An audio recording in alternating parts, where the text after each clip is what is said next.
May 5th, 1945. 5 days after Hitler is gone. The war is supposed to be over. But in an Austrian castle, the most insane battle of World War II is just starting. An American captain, a German major. Enemies for years.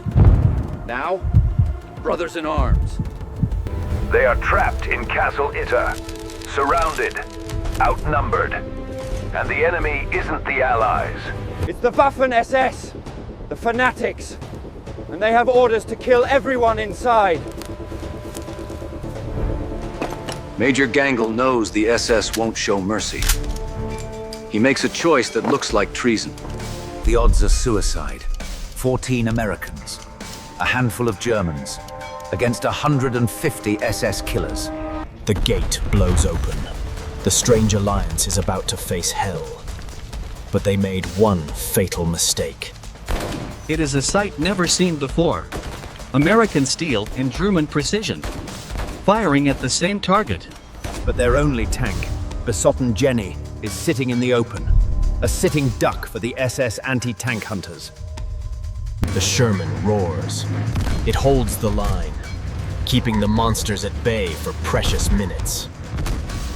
Then, BAM, an 88mm shell slams into the hull. The beast is dead. Chaos! Fire! Captain Lee drags his German ally to cover. The outer defense is gone. They have no choice. They retreat into the keep. The castle walls are now their prison. Major Gangl sees it first. The SS aren't just attacking. They are setting up something big. Hello! Hello! Lee tries to call for reinforcements, but the line is dead. And then the heavy artillery begins. The 88mm shells aren't knocking. They are hammering the keep. The medieval walls begin to crack. Inside, the strangest squad in history forms up. Former prime ministers, millionaires, loading rifles alongside grunts. A German soldier saves an American's life. Yesterday, they would have killed each other. Today, they bleed together. Lee radios for help again. The 142nd Infantry is coming, but they are miles away. Too far. The shooting slows down. Not because they are winning, but because the ammo is running dry. The SS commander sees their weakness. He orders the heavy machine guns to shred the windows. And then,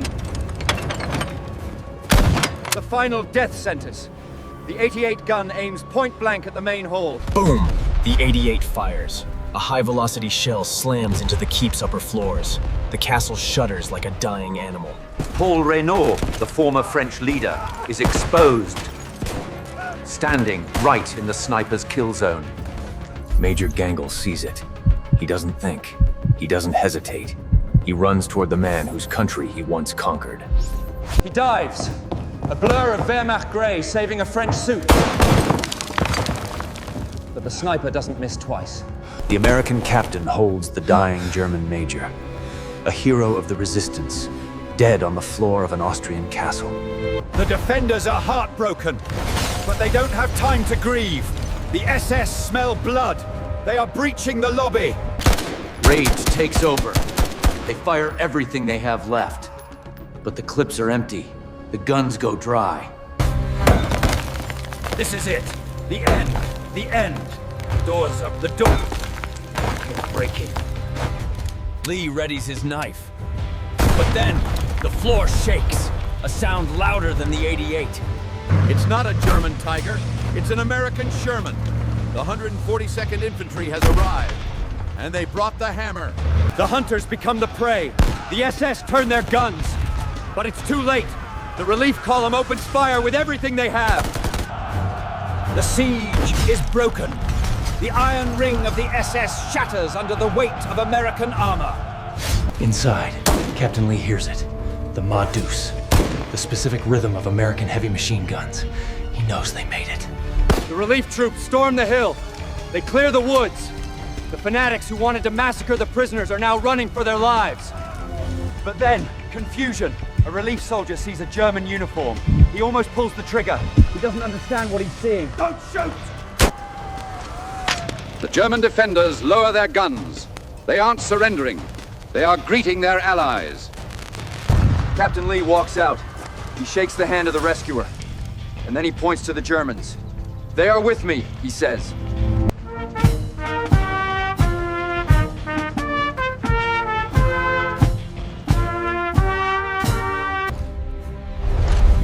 Two days later, Germany surrenders. The war is over. But for the men at Castle Itter, the story... The twist! There are no medals for the Germans!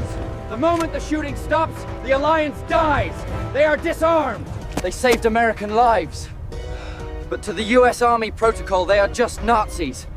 They are marched into captivity. Captain Lee argues. He screams at his superiors.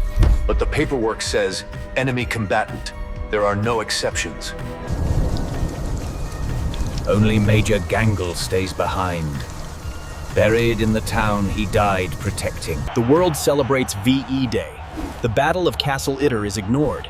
It sounds too crazy, too impossible to be true. The reports are filed away. The strangest battle of World War II becomes a footnote, a myth told in Austrian bars. Captain Lee goes home, but he never talks about it. Who would believe him? Gangsters? Tennis stars? Friendly Nazis? For decades, the truth gathers dust, until a historian opens the file and finds something that shouldn't be there. His name is Kurt Schrader, a highly decorated SS officer. By all logic, he should be leading the attack, not stopping it. But Schrader is done with Hitler. He knows the war is lost. He walks into the castle, not to kill, but to offer his gun. But when the attack begins, Schrader proves his worth. He mans the machine gun. He kills his own former comrades without blinking. An SS officer bandaging an American GI. It is a picture that breaks every rule of propaganda. Yet, after the battle, Schrader is arrested. He spends 2 years in a prison camp, because a uniform is thicker than an action. Captain Lee never forgets him. He writes letters. He testifies. He demands that the man who saved his life be set free. Today, the castle is quiet. The bullet holes are patched. The blood is washed away. But there is one secret the guidebooks don't tell you. One piece of evidence that the US Army tried to destroy. The evidence wasn't destroyed by the enemy. It was destroyed by us. The narrative had to be clean. Good guys versus bad guys. The Cold War was starting. The world didn't want stories about noble Nazis. It was politically impossible. So, Itter was erased. They wanted to erase the humanity. The moments when a kid from Frankfurt and a kid from New York realized they were the same.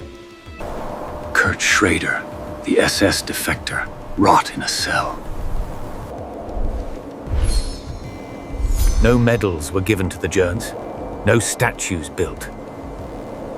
Captain Lee tried to move on. He went back to Ohio. He drank. He tried to forget the smell of that castle. But the past doesn't die. 30 years later, a phone rings in the middle of the night. An East Asian man, Lee, picks it up. The voice on the other end speaks German, then broken English. It's a voice from the dead. "Hello, Captain," the voice says. The survivor has returned. But he didn't come just to talk. He brought something back. It is Kurt Schrader, the former SS officer. He has traveled across the ocean. He places an object on the table. It is not a weapon. It is Major Gangl's Iron Cross, saved from the rubble of Itter. 2 old warriors, enemies by birth, brothers by choice, sharing a drink in the quiet of an Ohio night. In the entire history of World War II, this was the only time. Because they fought, these men lived. The prime ministers returned to rebuild France. The tennis star played again. Today, a small stone stands at the castle. It lists the names of the Americans. It is proof that even in the darkest hour of the deadliest war, decency did not die. The wire rusts. The tanks are gone. The blood has washed away. Only the story remains. Today, America and Germany are allies, iron friends. but the blueprint for that friendship was written in blood at Castle Itter. If you think this story was crazy, you haven't seen what else is hidden in the archives.